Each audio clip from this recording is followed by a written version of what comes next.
No. See, playoff team isn't really good for me. I want to make this correction just real quick because we're going to have some conversation here about Bam not wanting to be in the play-in game. And the play-in game, just for the record, okay, they can distort this all they want. They can make money in all the places that they want. That is a total fraudulence, okay? The playoffs were already... What's a fraudulence? The idea that making the playoffs is a success when half the teams make the playoffs and now you've extended it. Like, it was fraudulent before. When it's 16 teams and sometimes you got a sub-500 team in because of weak conference or whatever, it's fraudulent to have half of your teams in the playoffs, but the play-in game allows it to be more than half and worse than ever. I mean, you got 10 teams not trying. So basically... 20 teams, here you go. You're a playoff team because 10 of them aren't trying.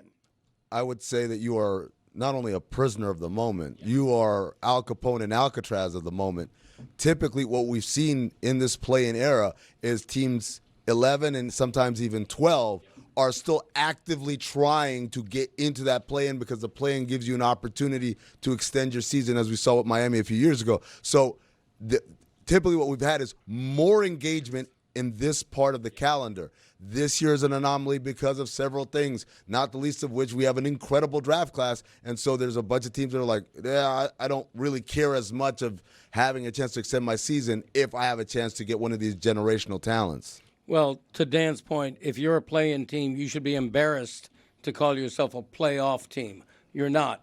You're in a tournament to make the playoffs. It's a false brag to say that you're a playoff team if you finish 11th where the Heat sit right now. I mean, it might be an anomaly and they might get it fixed. But this year, 10 teams aren't trying.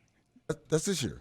Okay, but this year, if 10 teams aren't trying, that's how the Heat have as good a record as they have. The Heat, look, Brian Scalabrine is dismissing the Heat as a playoff team. He's laughing at them. He is saying, basically, did you see how they looked against Cleveland in the playoffs last year when they got destroyed in a way that no team had ever been destroyed?